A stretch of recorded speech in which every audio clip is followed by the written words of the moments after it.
നമസ്കാരം പ്രിയ ശ്രോതാക്കളെ, ഇന്നത്തെ വയലും വീടും പരിപാടിയിലേക്ക് എല്ലാ പ്രിയപ്പെട്ടവർക്കും ഹൃദ്യമായ സ്വാഗതം. ഓർഗാനിക് ഫാമിങ്ങിനേക്കാളും ഉയർന്ന ദാർശനിക തലമുള്ള ഒരു കൃഷിരീതിയാണ് ആനന്ദ ഫാമിംഗ് കൃഷിരീതി. ഈ കൃഷിരീതിയിൽ ലോകത്തെ സമസ്ത ജീവജാലങ്ങൾക്കും ആനന്ദത്തോടെ ജീവിക്കാൻ അർഹതയുണ്ട് എന്ന സത്യം പ്രാവർത്തികമാക്കാൻ ശ്രമിക്കുകയും അതോടൊപ്പം നിത്യ ആഹാരത്തിലൂടെ ആരോഗ്യത്തോടൊപ്പം ആനന്ദവും കോർത്തിണക്കുകയും ചെയ്യുന്നു. ഇന്ന് ആനന്ദ ഫാമിംഗ് കൃഷിരീതി പിന്തുടരുന്ന ജയകൃഷ്ണൻ VT എന്ന കർഷകനെ നമുക്ക് പരിചയപ്പെടാം.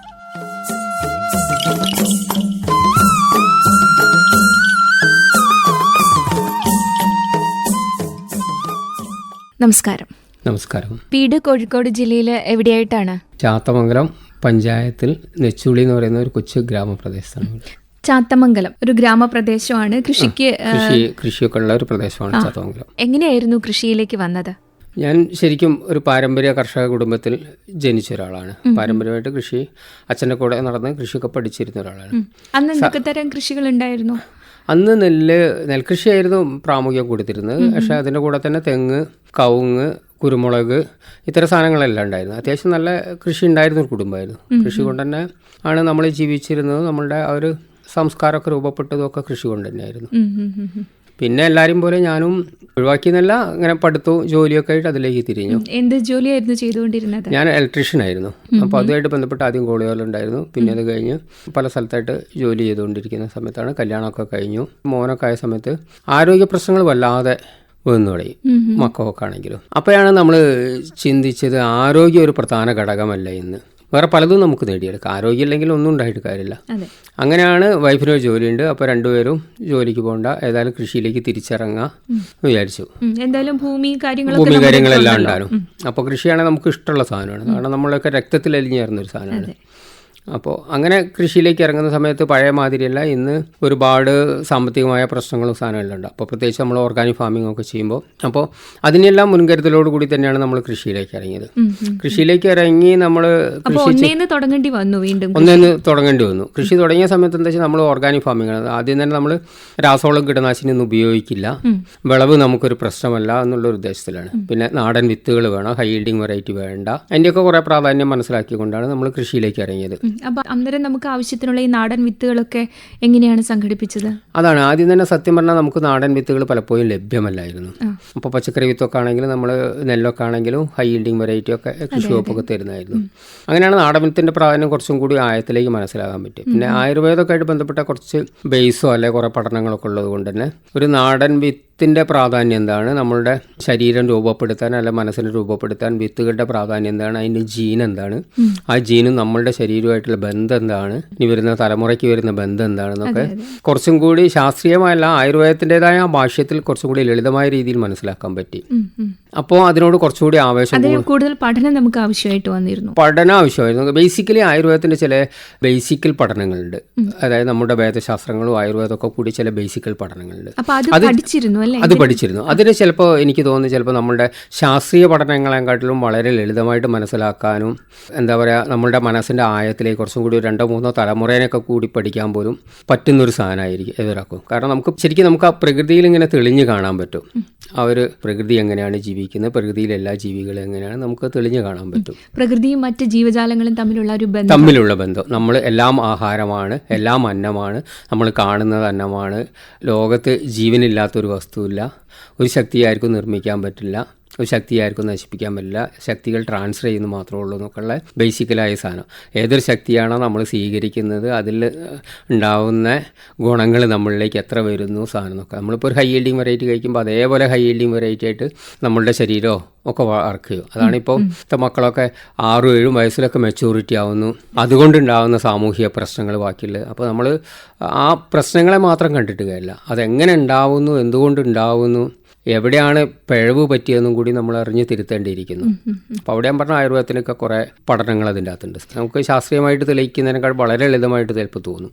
അതെ. എല്ലാ രക്ഷിതാക്കളും വിചാരിക്കും പോലെ നമ്മളൊക്കെ വിചാരിക്കല്ലേ, നമ്മളുടെ സമൂഹം, നമ്മളുടെ മക്കൾ ഇപ്പോൾ ഒരു 100 വയസ്സ് വരെ അല്ലെങ്കിൽ 120 വയസ്സ് വരെ സുഖമായിട്ട് ആരോഗ്യത്തോടു കൂടി ജീവിക്കുക നമ്മുടെ സ്വപ്നമാണ്. നടന്നില്ലെങ്കിൽ എല്ലാവരും സ്വപ്നമാണ്. അപ്പോൾ അതിന് വേണ്ടത് നമ്മൾ വിദ്യാഭ്യാസം, വലിയ കാറോ വലിയ വീടോ എന്നല്ല. എന്തായത് അത്രയും ശക്തമായ ജീനോട് കൂടിയ ഭക്ഷണം അവർക്ക് കിട്ടണം. അവരുടെ ജീൻ അത്രയും ശക്തമാവണം. അപ്പോൾ ആ ജീന് ശക്തമാവണമെങ്കിൽ അവർക്ക് കൊടുക്കുന്ന അന്നം ശക്തമാവണം. ആ ഒരു പ്രാധാന്യം ഉൾക്കൊണ്ടുകൊണ്ടാണ് നാടൻ വിത്തിലേക്ക് തിരിഞ്ഞത്. നാടൻ വിത്തിലേക്ക് തിരിഞ്ഞു നോക്കിയപ്പോൾ നാടൻ വിത്തുകൾ വളരെ കുറവായിരുന്നു, കിട്ടാൻ ഭയങ്കര പ്രയാസമായിരുന്നു.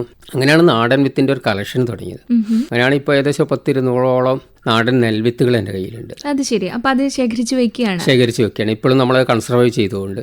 അത് നമുക്ക് ലാഭമോ കൃഷിയോ വേറെ ഒന്നും ഉദ്ദേശിച്ചിട്ടില്ല. അത് ആ വിത്തുകളുടെ സംരക്ഷണം അടുത്ത തലമുറയ്ക്ക് ഉപകാരപ്പെടുന്നെങ്കിൽ നമ്മൾ ചെയ്യാൻ പറ്റുന്ന ഒരു നല്ലൊരു പ്രവൃത്തിയായിട്ട് നമ്മൾ കാണുന്നു. അപ്പോൾ ഇതിനെങ്ങനെയാണ് ഇപ്പോൾ ഈ 200ഓളം നെൽവിത്തുകളെ നമ്മൾ സൂക്ഷിച്ച് വെക്കുന്നത്?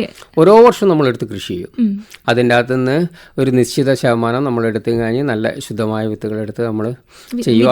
അടുത്ത വർഷം വീണ്ടും അത് ചെയ്യും. അതിൻ്റെ ഇടയിൽ ആരെങ്കിലും പഠനത്തിന് വരുന്നവരോ അല്ലാണ്ട് കൃഷി ചെയ്യാൻ വരുന്ന ആളുകൾക്കൊക്കെ വളരെ കുറച്ച് കൊടുക്കും. അവർക്കത് വേണേൽ കൊണ്ടുപോയി വികസിപ്പിക്കാം. നമുക്ക് തന്നെ അതിൻ്റെ അകത്തും ചില നല്ല സാധനങ്ങൾ വേണേൽ വികസിപ്പിച്ച് നമ്മളുടെ ഭക്ഷണ ആവശ്യത്തിന് വേണ്ടി കുറച്ച് കൂടുതലായിട്ട് ഉണ്ടാക്കാം. അതൊരു നമ്മളുടെ മക്കളാണെങ്കിലും കുടുംബമൊക്കെ ആണെങ്കിലും അത് എന്തോ നമുക്ക് പ്രകൃതിയായിട്ട് ഇണങ്ങിച്ചേർന്ന് നമുക്ക് ചെയ്യാൻ പറ്റുന്ന ഏറ്റവും നല്ലൊരു കർമ്മമായിട്ട്, അതിനൊരു ലാഭമായിട്ടൊന്നല്ല കാണുന്നത്. നമ്മളുടെ തന്നെ മനസ്സിൻ്റെ ശുദ്ധീകരണത്തിന് വേണ്ടി ഉപയോഗിക്കുന്നു. അങ്ങനെ എന്തെങ്കിലുമൊക്കെ വേണമെങ്കിൽ പറയാൻ പറ്റും. ഓക്കെ. ഇപ്പോൾ ഒരു വർഷം ഒരു ഇനം വിത്ത് ആ രീതിയിലാണോ കൃഷി പാടത്തിറക്കുന്നത്, അല്ലെങ്കിൽ ഒന്നിൽ കൂടുതൽ വിത്തുകൾ പാടത്ത്? ഇപ്പോൾ നമ്മളൊരു 6-7 ഇനം മെഡിസിനൽ വെറൈറ്റികൾ നമ്മൾ ചെയ്യും. നമ്മൾ ഏറ്റവും കൂടുതൽ മെഡിസിനൽ വെറൈറ്റികളാണ് ചെയ്യാറ്. ഇപ്പോൾ ഒന്ന് പരിചയപ്പെടുത്താമോ? രക്തശാലി ചെയ്യുന്നുണ്ട്, ബ്ലാക്ക് റൈസ് ചെയ്യുന്നുണ്ട്, വലിയ ചെന്നല് ചെയ്യുന്നുണ്ട്, സിന്ദൂർ സാൽ എന്ന് പറഞ്ഞൊരു വെറൈറ്റി ചെയ്യുന്നുണ്ട്, ജീരകശാല ചെയ്യുന്നുണ്ട്. അതേപോലെ ഏകദേശം ഒരു 8 വെറൈറ്റി നമ്മൾ ഓരോ വർഷവും ചെയ്യും. 8 അല്ല, അതിലും കൂടുതൽ ചെയ്തു. 10-16ഓളം വെറൈറ്റി ഒക്കെ ചെയ്തിരുന്നു. കൂടുതലും ഈ രക്തശാലിയെ കുറിച്ചൊക്കെ പറയുമ്പോഴും അതിലൊരു ആരോഗ്യത്തിന്റെ പ്രാധാന്യം നമ്മൾ ഊന്നിക്കൊണ്ട് തന്നെയാണ് പറയുന്നത്. അപ്പം വേറെ എന്തൊക്കെ മെഡിസിനൽ റൈസുകൾ ഉണ്ട്?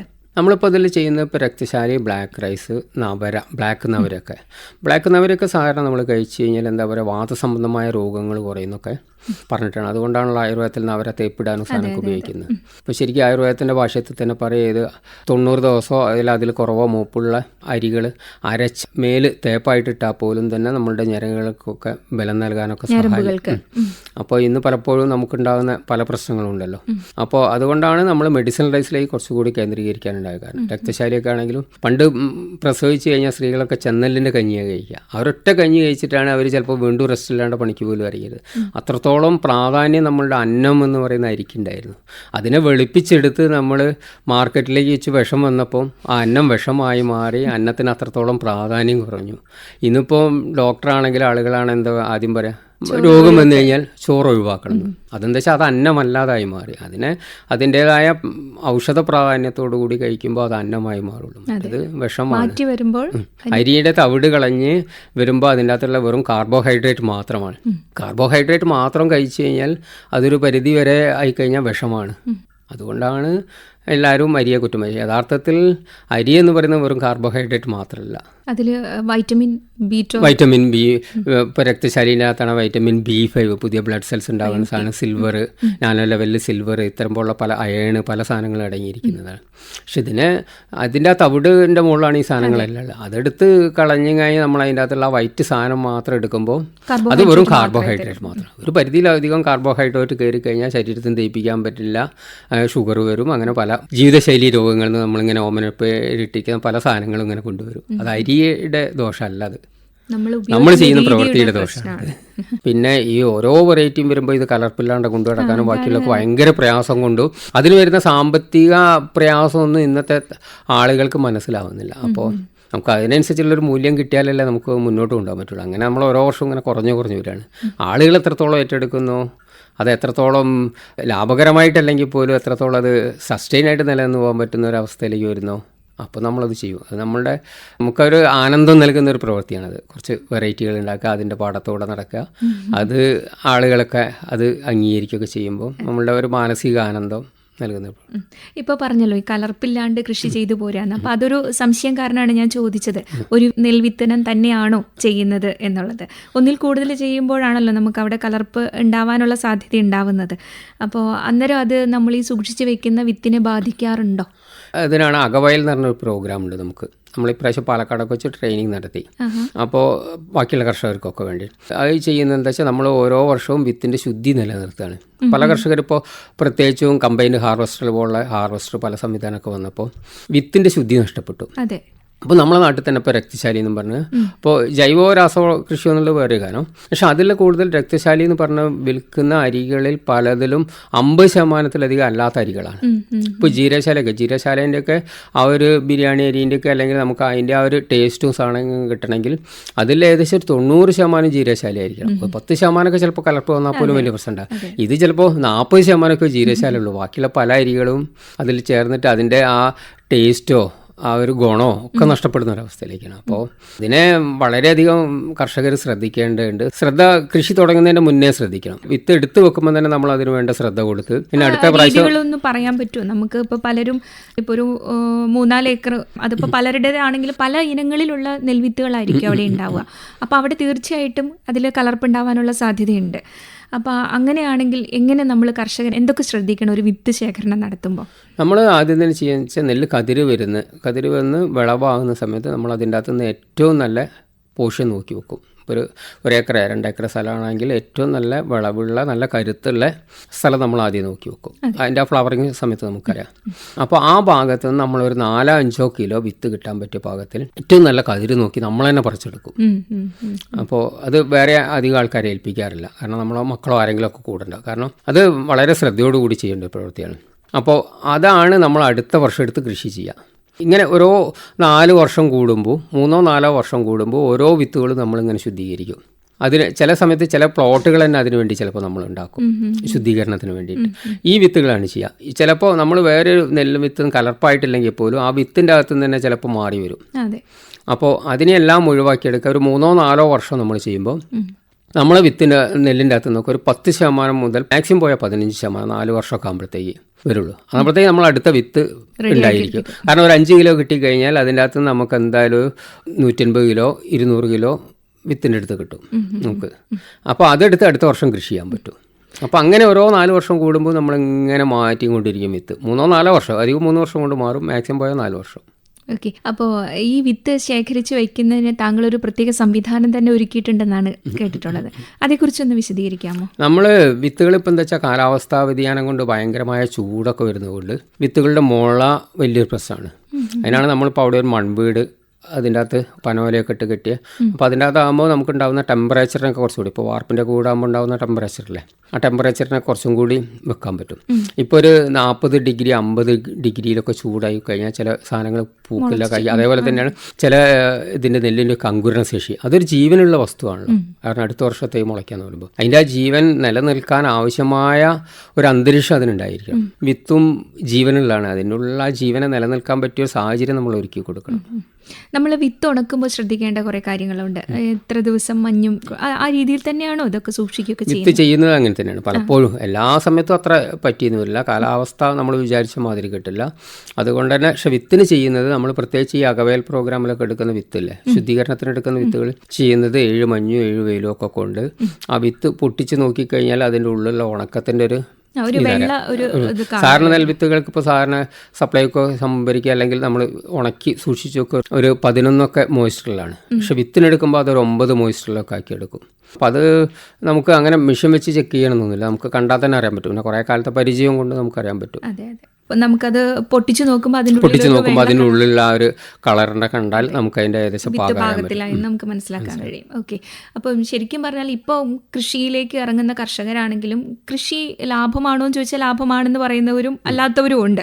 എന്നിരുന്നാൽ കൂടി കൃഷികളിൽ നിന്ന് മാക്സിമം ലാഭം ഉണ്ടാക്കാൻ നോക്കുക എന്നൊരു ലക്ഷ്യത്തോടു കൂടിയിട്ടാണ് കർഷകർ കൃഷിയെ കാണുന്നത്. അത് വെച്ച് നോക്കുമ്പം പലപ്പോഴും അതിന് ആരോഗ്യം എന്നുള്ള കാര്യത്തിന് അവിടെ അത്ര വലിയ പ്രാധാന്യം വന്നെന്നിരിക്കില്ല. പക്ഷെ ആരോഗ്യത്തിന് മുൻതൂക്കം നൽകിക്കൊണ്ടുള്ള കൃഷിരീതി അങ്ങനെയാണ് താങ്കൾ ചെയ്തു പോരുന്നത്. അപ്പോൾ ഇപ്പോൾ എത്ര ഏക്കറിൽ നെൽകൃഷി ചെയ്യുന്നുണ്ട്? ഇപ്പോൾ നമ്മൾ വയനാട് ചെയ്യുന്നുണ്ട്. ബ്ലാക്ക് റൈസ് എന്ന് പറഞ്ഞൊരു ഇനുണ്ട് നമ്മുടെ അടുത്ത്. കാരണം ബ്ലാക്ക് റൈസ് വയനാട്ടിൽ കൃഷി ചെയ്യുന്നുണ്ട്. കൃഷി ചെയ്യുന്നു. ജീരശാല പോലുള്ള ബ്ലാക്ക് റൈസ് പോലുള്ള സാധനങ്ങളൊക്കെ വയനാട്ടിൽ മാനന്തവാടി സൈഡായിട്ടാണ് നമ്മൾ ചെയ്യുന്നത്. മാനന്തവാടി പനമര സൈഡായിട്ടാണ് നമ്മൾ കൃഷി ചെയ്യുന്നത്. പനവല്ലി ആ ഒരു ഏരിയ, കാട്ടിക്കുളം ആ ഒരു ഏരിയ, മൃഗങ്ങളുടെയൊക്കെ ശല്യമുള്ള ആ ഒരു ഏരിയ ആയിട്ടാണ് നമ്മൾ ചെയ്യുന്നത്. ജീരശാലയും ഗന്ധശാലയും ഒക്കെ നന്നായിട്ട് വിളയുന്ന സ്ഥലങ്ങളാണ്.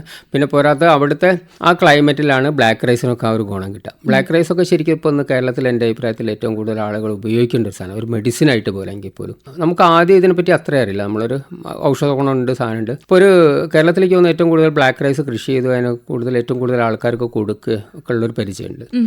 അപ്പോൾ അത് വെച്ചുള്ള ഒരു ആളുകൾ ഇങ്ങോട്ട് നമ്മളോട് ഒന്ന് പറയല്ലോ, എനിക്കിത് കഴിച്ചിട്ട് ഇന്ന ഗുണമുണ്ടായി, ഞാൻ ഒരുപാട് കാലം ലിവർ സിറോസിസിന് മരുന്ന് കഴിച്ചു, അല്ല ഫാറ്റി ലിവർ പലതിന് മരുന്ന് കഴിച്ചു, പക്ഷെ എനിക്ക് അതിലൊക്കെ എത്രയോ ഗുണം ഈ സാധനത്തിൻ്റെ കുറച്ച് ദിവസം ഒരു 10 ദിവസം കഞ്ഞി കുടിച്ചുകൊണ്ട് എൻ്റെ ലിവറിന് ശുദ്ധി ഉണ്ടായി എന്നൊക്കെ ആളുകൾ ഇങ്ങോട്ട് വന്ന് പറയാം അവരുടെ അനുഭവം.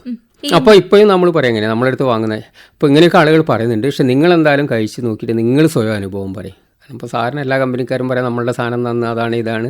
നമ്മൾ നേരെ തിരിച്ചവരെ നിങ്ങൾ കഴിച്ചു നോക്കിയിട്ട് നിങ്ങൾ പറയാൻ അനുഭവം പറയും. ഒരു 10 ദിവസം കഴിഞ്ഞ് പിടിച്ച് കഴിഞ്ഞാൽ ഒരാൾക്കറിയാം അതിൻ്റെ ഗുണം. ഈ ബ്ലാക്ക് റൈസ് എന്ന് പറയുന്നത് അതിന് ഓവുള്ളതാണോ? ഈ നെല്ലയിൽ ഓവുള്ളതുണ്ട്. ബ്ലാക്ക് റൈസിൽ തന്നെ ഒരു 15ഓളം ഇനങ്ങളുണ്ട്. പക്ഷെ നമ്മൾ അതിലൊരു കാലാമല്ലിഫില എന്ന് പറഞ്ഞ ഒരു വെറൈറ്റിയാണ് ചെയ്യാറ്. കാരണം അത്യാവശ്യം വിളവും മറഞ്ഞു വീഴാത്തൊക്കെ ഒരു ടൈപ്പാണ്, പൊക്കം കുറവുള്ള ഒരു ഇനാണ്. നമുക്ക് ഹാർവസ്റ്റിനൊക്കെ അത്യാവശ്യം സുഖമുള്ള അത്യാവശ്യം ഒരു ഏവറേജ് വിളവുണ്ട്. ഇപ്പോൾ നമ്മൾ ആ ഡിസംബർ ജനുവരി സമയത്തൊക്കെ കൊയ്ത്ത് വരും. അപ്പോൾ ഡിസംബറിലൊക്കെ മഴയൊക്കെ പെയ്യുന്ന സമയത്തൊക്കെ ഹാർവസ്റ്റൊക്കെ വലിയ പ്രശ്നമാണ്, നമ്മൾ പ്രതീക്ഷിക്കാതെ. അപ്പോൾ ഈ കാലാമല്ലിഫിലേക്ക് അതിനൊക്കെ കുറച്ചും കൂടി തരണം ചെയ്യാൻ പറ്റുന്നുണ്ട്. പിന്നെ ഏത് വെറൈറ്റി ഇനമാണ് ചെയ്യുന്നത്? പിന്നെ നമ്മൾ കൂടുതൽ ചെയ്യുന്ന രക്തശാലി ഇതേപോലെ വയനാട് രക്തശാലി പറ്റുന്ന ഒരു ഇനല്ല. അപ്പോൾ അത് കോഴിക്കോടാണ്. വ്യത്യാസമുണ്ട്. അതാണ് ഇപ്പം ബ്ലാക്ക് റൈസ് കോഴിക്കോട് ചെയ്ത് കഴിഞ്ഞാൽ ഗുണം കിട്ടില്ല എന്ന് പറഞ്ഞ പോലെ തന്നെയാണ് വയനാട് രക്തശാലി ചെയ്ത് കഴിഞ്ഞാൽ ചിലപ്പോൾ പലപ്പോഴും കൃഷി ഫ്ലോപ്പായി മാറും. വിളവും കിട്ടുന്നില്ല, ഉൽപാദനം തന്നെ ചിലപ്പോൾ പലപ്പോഴും ഇല്ലാത്ത അവസ്ഥയിലേക്ക് പോകുന്നുണ്ട്. അത് കോഴിക്കോടാണ്. വീടിൻ്റെ അടുത്ത് നമ്മളവിടെ ചാത്തമംഗലം ആ പാടശേഖരത്തിൽ തന്നെയായിട്ട് നമ്മൾ ചെയ്യുന്നുണ്ട്. ഇതിന്റെ ഒക്കെ ഈ കാലാവധി എന്ന് പറഞ്ഞാൽ 6 മാസത്തെ കണക്ക് തന്നെയാണോ? അങ്ങനെയല്ല, രക്തശാലിയൊക്കെ 100-110 ദിവസം വരുന്നത്.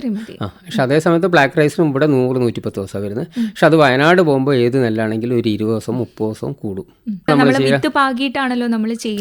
നമ്മൾ സാധാരണ 18 ദിവസം മുതൽ 22 ദിവസത്തിനുള്ളിൽ നമ്മൾ പറിച്ചു നടും.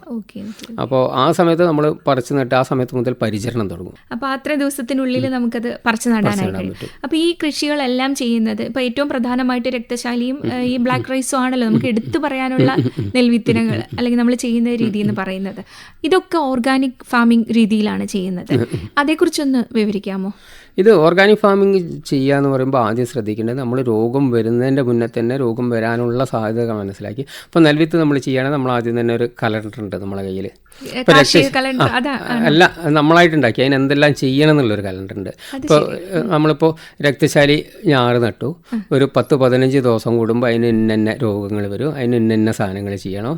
18-20 ദിവസത്തിനുള്ളിൽ നമ്മൾ പറിച്ചു നടും. അത് കഴിഞ്ഞ് 2-3 ദിവസം കഴിയുമ്പോൾ ഇന്ന സാധനം ചെയ്യണം. സാധനം എന്നൊക്കെ പറഞ്ഞിട്ട് നമുക്കൊരിതുണ്ട്. അതിൻ്റെ ഇടയിൽ പുഴുക്കേട് വരുമ്പോൾ അതിന് വേണ്ട സാധനങ്ങൾ, ഓർഗാനിക്കായിട്ട് സാധനങ്ങൾ എല്ലാം നമ്മൾ വന്നാലും വന്നില്ലെങ്കിലും നമ്മളതിങ്ങനെ കറക്റ്റായിട്ട് ചെയ്തുകൊണ്ടിരിക്കും. അപ്പോൾ നമുക്ക് രോഗത്തിന് വലിയ പേടിക്കാനും. മറ്റെന്താ വെച്ചാൽ പലപ്പോഴും നമ്മൾ രോഗം വന്ന് ഇത് ചെയ്ത് വരുമ്പോഴത്തേക്ക് രോഗം മാറാനുള്ള സമയം ഉണ്ടാവില്ല, അതിൻ്റെ ഗ്രോത്ത് അങ്ങ് നഷ്ടപ്പെടും. സാധാരണ നെല്ലുകൾക്ക് കാണുന്ന രോഗങ്ങൾ തന്നെയാണോ ഇവയ്ക്കും ബാധിക്കാറുള്ളത്? അതെ, പക്ഷെ മെഡിസിനൽ വെറൈറ്റിക്ക് പലപ്പോഴും രോഗങ്ങൾ കുറച്ച് കൂടുതലായിരിക്കും. രക്തശാലിക്കൊക്കെ കൂടുതലായിരിക്കും രോഗം. പക്ഷെ അതൊന്ന് കവർ ചെയ്ത് കിട്ടിക്കഴിഞ്ഞാൽ ചിലപ്പോൾ നല്ല ഗ്രോത്ത് ആയിരിക്കും. ഒരു കവർ ചെയ്യാനുള്ള രോഗങ്ങൾ എന്തൊക്കെയാണത്? സാധാരണ ഇപ്പം കാണുന്നത് ഈ മണ്ണിൻ്റെയൊക്കെ pH പോയത് കൊണ്ട് തന്നെ ഉണ്ടാകുന്ന അസിഡിറ്റി രോഗങ്ങളാണ് കൂടുതലായിട്ട് കാണുന്നത്. മഞ്ഞളിപ്പ് പോലുള്ള അല്ല വേര് ചീച്ചിൽ, വേരൊക്കെ അങ്ങ് പോകും, വേര് പറ്റല്ലാതെ പോകും. അപ്പോൾ രക്തശാലിക്ക് വളരെ ചെറിയ നെൽവിത്തായതുകൊണ്ട് തന്നെ സാധാരണ നെല്ലിൻ്റെ 1/3 വലിപ്പമേ ഉണ്ടാവുള്ളൂ രക്തശാലിക്കൊക്കെ. അപ്പോൾ അതുകൊണ്ട് തന്നെ അതിൻ്റെ നെൽവിത്ത് മുളച്ച് വരുമ്പോൾ അതിൻ്റെ ഉള്ളിലെ ശേഷിയൊക്കെ വളരെ കുറവായിരിക്കും. ഈ സമയത്തൊക്കെ രോഗം പിടിച്ച് കഴിഞ്ഞാൽ പറ്റി അങ്ങ് പോകും. അപ്പോൾ ഈ രോഗം വരാനുള്ള സാധ്യത നമ്മൾ മുൻകൂട്ടി മനസ്സിലാക്കി അതിൻ്റെ വേരിനൊക്കെ ഫംഗസൊക്കെ വരാതിരിക്കാനുള്ള സാധനങ്ങൾ, ജൈവ സാധനങ്ങളെല്ലാം ഓരോ സമയത്ത് നമ്മൾ കറക്റ്റായിട്ട് ചെയ്തു. എന്തൊക്കെയാണ് നമ്മൾ ജൈവപരമായിട്ട് ഉപയോഗിക്കുന്ന വസ്തുക്കൾ? ഇപ്പം നമ്മൾ സൂഡോമോണസ്, ട്രൈക്കോഡർമ പോലുള്ള പല സാധനങ്ങളും. ഇതിനാണെങ്കിലും ഈ പുഴുക്കേടിനൊക്കെ ആണെങ്കിലും ട്രൈക്കോ കാർഡുകളുണ്ട്. കുറേ അങ്ങനെ കുറേ സംവിധാനങ്ങളുണ്ട്. ഇപ്പോൾ നമ്മൾ കാർഡുകളൊക്കെ നമ്മൾ നടുമ്പോൾ തന്നെ അത് സ്ഥാപിക്കുന്നതാണ്. നടുമ്പോൾ തന്നെ അത് തന്നെ ഇപ്പോൾ നമ്മൾ ഞാറായി കഴിഞ്ഞാൽ തന്നെ ഒരു 18 ദിവസം നമ്മൾ പറിച്ചെടുന്ന് വെച്ചാൽ ഒരു 15ാമത്തെ ദിവസം നമ്മൾ ട്രൈക്കോ കാർഡ് വെക്കും. ഇപ്പോൾ ഞാറാകുമ്പോൾ ഒരു ഏക്കറയ്ക്കുള്ള ഞാറെന്ന് പറയുമ്പോൾ ഒരു 7 സെൻറ്റ് 5 സെൻറ്റ് ഒക്കെ ഉണ്ടാവുള്ളൂ. അപ്പോൾ അത്രയും സ്ഥലത്ത് നമ്മൾ കാർഡ് വെച്ചാൽ മതി. ഇതിനെ ഒരു ഏക്കറയിലേക്ക് പറിച്ച് നട്ട് കഴിഞ്ഞിട്ട് ഒരാഴ്ച ആകുന്നതിൻ്റെ മുന്നേ നമ്മൾ അടുത്ത കാർഡ് വെക്കും. ഒരു 5 ദിവസം ആകുമ്പോഴത്തേക്കും നമ്മൾ അടുത്ത കാർഡ് വെക്കും. അപ്പോൾ എന്താ വെച്ചാൽ അത്രയും അവിടെ വരാനുള്ള സാധ്യത അവിടെ കുറച്ചു, പുഴുക്കേട് വരാനുള്ള. കാരണം പല സ്ഥലത്തും ഈ വെയിൽ കുറവുള്ള സ്ഥലം ഉണ്ടാവും, അല്ലെങ്കിൽ വെള്ളക്കെട്ട് കൂടുതലുള്ള സ്ഥലം ഉണ്ടാവും. അവിടെയൊക്കെ പുഴുക്കേട് വന്നു കഴിഞ്ഞാൽ പിന്നെ നമുക്ക് കൺട്രോൾ ചെയ്യാൻ ബുദ്ധിമുട്ടായിരിക്കും. അപ്പോൾ അങ്ങനെ ഒരു പാറ്റേൺ ഉണ്ട് നമ്മൾ ഉണ്ടാക്കിയെടുത്ത ഒരു സാധനം, കുറേ കാലത്തെ അനുഭവം കൊണ്ട് ഉണ്ടാക്കിയെടുക്കും. ഈ ട്രൈക്കോ കാർഡുകൾ നമ്മുടെ കൃഷിഭവനിൽ തന്നെ നൽകുന്നുണ്ടല്ലോ. ഇതിപ്പോൾ തൃശ്ശൂരിൽ നിന്ന് മണ്ണുത്തിന്ന് ഇവരൊക്കെ അയച്ചു തരാൻ തുടങ്ങി. ഇപ്പോൾ സുഖമായിട്ട് അവരിപ്പോൾ പലപ്പോഴും അവിടെയുള്ള ഉദ്യോഗസ്ഥന്മാരോ അവിടെയുള്ള സ്റ്റാഫുകളൊക്കെ നമ്മളെടുത്ത് അരിയൊക്കെ വാങ്ങുന്നതുകൊണ്ട് തന്നെ അവർക്കും പലപ്പോഴും ഒരു ബന്ധമുണ്ട്. അപ്പോൾ നമ്മൾ പറയുന്ന സമയത്ത് തന്നെ ഓർഡർ ചെയ്ത് കഴിഞ്ഞാൽ അവർ അയച്ചു തരും. നമ്മളത് അന്നേനെ കാർഡ് വരുന്നതിന് മുന്നേ തന്നെ നമ്മളത് വെക്കാനുള്ള കപ്പ് സാധനങ്ങളെല്ലാം സംവിധാനങ്ങളെല്ലാം റെഡിയാക്കി വെക്കും. ഈ ട്രൈക്കോ കാർഡുകൾ പൊതുവേ കർഷകരിലേക്ക് അങ്ങനെ കൂടുതലായിട്ട് എത്തിയിട്ടില്ല. നമുക്ക് അതിൻ്റെ ഒരു അവൈലബിലിറ്റി ഒരു പ്രശ്നമാണ്. ഇപ്പോൾ പറഞ്ഞ പോലെ നമുക്ക് ഇത് നിർമ്മിക്കുന്നവിടെ വളരെ കുറവാണെന്ന് തോന്നുന്നു. ഇപ്പോൾ ഇവിടെ മലപ്പുറത്ത് തവന്നൂരുണ്ട്, തൃശ്ശൂരുണ്ട്, ഇപ്പോൾ 2, 3, 4 സ്ഥലത്ത് കേരളത്തിൽ തന്നെ ഉണ്ടാക്കും. ശരിക്കും പറഞ്ഞാൽ അത് കൂടുതൽ ഉൽപ്പാദിപ്പിച്ച് കർഷകരിലേക്ക് എത്തിക്കുകയാണല്ലേ. കർഷകരിലേക്ക് എത്തണം. പിന്നെ കർഷകർക്കും തോന്നണം വിഷമില്ലാത്തൊരു ഭക്ഷണം കൊടുക്കാൻ പറ്റണം എന്നുള്ളത്. നമ്മൾ സാമ്പത്തിക ലാഭം മാത്രമല്ല, കർഷകർ പലപ്പോഴും എന്താ വെച്ചാൽ അപ്പോൾ കടയിൽ പോയി ഒരു കീടനാശിനി വാങ്ങി കൊണ്ടുവന്നു. അവരോട് പ്രത്യേകിച്ച് കൃഷിഭവന് പോലും അതിൽ ഇതില്ല. അതായത് കടക്കാരാണ് തീരുമാനിക്കുന്നത് ഇന്ന സാധനങ്ങൾ അടിച്ചോളി അവിടെ പോയി വാങ്ങി കൊണ്ടുവന്ന്. പ്രത്യേകിച്ച് ഞാൻ പറഞ്ഞില്ല, രോഗം വന്നു കഴിഞ്ഞാലാണ് പലപ്പോഴും കർഷകർ ശ്രദ്ധിക്കുക. രോഗം വരുന്നവരെ ഇപ്പോൾ നമ്മൾ ഇത് ചെയ്യുന്നത് കൊണ്ട് തന്നെ ഒരുപാട് നഷ്ടം പറ്റി, ഒരുപാട് പഠനങ്ങൾ നമ്മളിതിൽ നടത്തിയതുകൊണ്ട് നമ്മളെ അനുഭവത്തിൽ നിന്ന് എടുത്താണ്.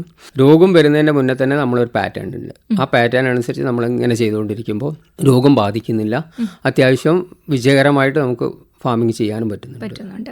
അതുപോലെ തന്നെ നമുക്ക് ഈ കിഴങ്ങ് വർഗ്ഗ വിളകളും കൃഷി ചെയ്യാനുള്ളൊരു സാഹചര്യം ഉണ്ടെന്ന് തോന്നുന്നു. തെങ്ങും കവുങ്ങും ഒക്കെ ഉള്ളതുകൊണ്ട് അതിൻ്റെ കൃഷിയും ഉണ്ടോ? ഒരു 80ഓളം കിഴങ്ങ് വർഗ്ഗങ്ങൾ ഉണ്ടായിരുന്നു.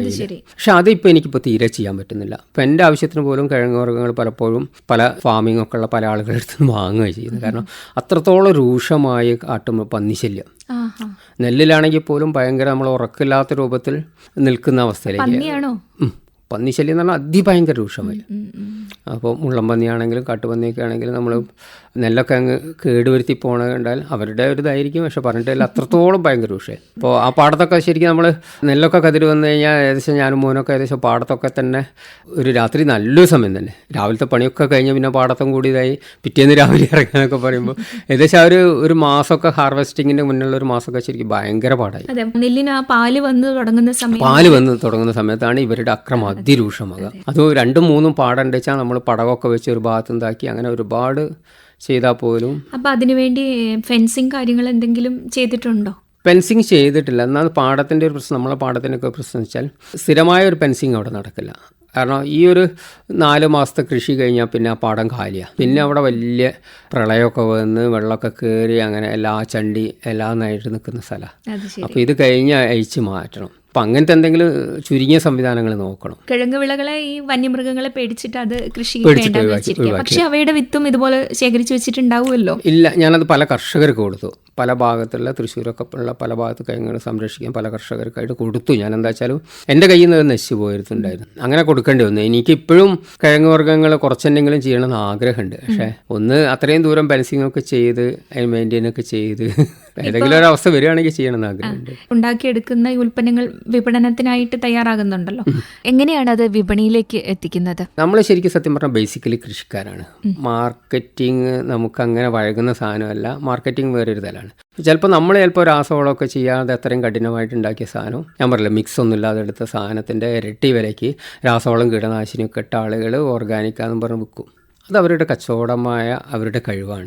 മാർക്കറ്റിംഗ് ആയിട്ട് നമുക്ക് പ്രത്യേകിച്ച് അതാണ് കർഷകർ അവിടെയാണ് പലപ്പോഴും പരാജയപ്പെടുന്നത് യഥാർത്ഥ കർഷകർക്ക്. പക്ഷെ അല്ലാത്ത കർഷകർ ചിലപ്പോൾ നമ്മളെ നാട്ടിൽ തന്നെ 5 or 10 സെൻറ്റ് കൃഷി ചെയ്ത് അവർ 5 or 10 ടണ്ണ് രക്തശാലി വെക്കുന്നവരുണ്ട്. അപ്പോൾ അത് അവരുടെ കഴിവാണത്. അത് പലപ്പോഴും യഥാർത്ഥ കർഷകർ അല്ലെ ഓർഗാനിക് കർഷകർ, മനസ്സർപ്പിച്ചിരിക്കുന്ന കർഷകർ കേരളത്തിൽ പലപ്പോഴും സാമ്പത്തികമായിട്ട് പിന്നോട്ട് പോകുന്നതിൻ്റെ ഒരു കാരണം അതാണ്. കാരണം അവരുടെ ആ മേഖലയിലുള്ള കഴിവ് കുറവാണ്.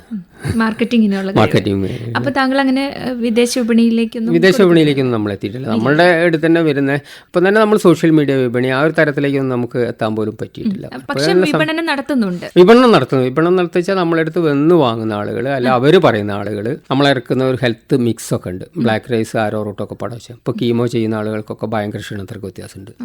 അപ്പോൾ എന്ത് പേരിലാണത് വിപണനം നടത്തുന്നത്? നമ്മൾ സമധാതു ഇക്കോ ഷോപ്പ് എന്നും പറഞ്ഞിട്ട് സമധാതു ഇക്കോ ഷോപ്പ് എന്നും പറഞ്ഞിട്ട് വരുന്നുണ്ട്. സമധാതു മില്ലറ്റ് കഫേ എന്നും പറഞ്ഞ 2 ഷോപ്പായിട്ട് അവിടെ നടക്കുന്നുണ്ട്. ഓക്കെ.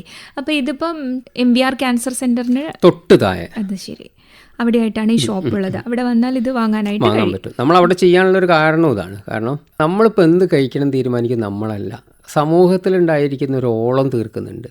ആ ഓളത്തിനനുസരിച്ച് നമ്മൾ പോവുക. ശരിക്കും നമുക്കതിൽ പ്രത്യേക കഴിവൊന്നുമില്ല. വലിയ കാറ് വാങ്ങുന്നു, വലിയ വീടുണ്ടാക്കുന്നു, നമ്മൾ വലിയ വലിയ ഹോട്ടലിൽ കയറി ഭക്ഷണം കഴിക്കുന്നു. ഇതൊന്നും നമ്മൾ ആനന്ദിച്ച് ചെയ്യുന്ന സാധനമല്ല. ഇത് ആരോ ഉണ്ടാക്കി വെച്ച ഒരു ഓളത്തിന് വേണ്ടി നമ്മളിങ്ങനെ നീന്തി പോകണു എന്നല്ലാണ്ട് നമ്മൾ ശരിക്കും അതിൽ യഥാർത്ഥത്തിൽ ഒരു എന്താ പറയുക വലിയൊരു നദീൻ്റെ അകത്ത് വീകുന്ന ഒരു ഇലയോ ഒറ്റ വീണ് കഴിഞ്ഞാൽ അത് ആ നദിയാണ് കൊണ്ടുപോകണത്. അതിനെ ഇലയ്ക്ക് അതിൽ വേറെ യാതൊരു റോളുമില്ല. അത്രേ ഉള്ളൂ ശരിക്കും നമ്മൾ മനുഷ്യർ. നമ്മൾ അഹങ്കാരം കുറേ കൂടുതലായിരിക്കും. നമുക്കെല്ലാം അറിയാം, എല്ലാം അറിഞ്ഞിരിക്കുന്നത് അറിവുണ്ടാകും. ഇപ്പോൾ ഇന്നത്തെ കാലത്ത് ഇപ്പോൾ ഒരു ഭക്ഷണത്തിനെ പറ്റിയോ അല്ല വേറെ ഒരു സാധനത്തിനെ പറ്റിയോ നമുക്ക് ഗൂഗിളിലോ എവിടെ സെർച്ച് ചെയ്ത് കഴിഞ്ഞാൽ ഇപ്പോൾ രോഗം വരികയാണെങ്കിലും അതിന് എന്തെല്ലാം പോഷകക്കുറവ് കൊണ്ടാണ് വരുന്ന സാധനമൊക്കെ നമുക്ക് സെർച്ച് ചെയ്യാൻ കിട്ടും.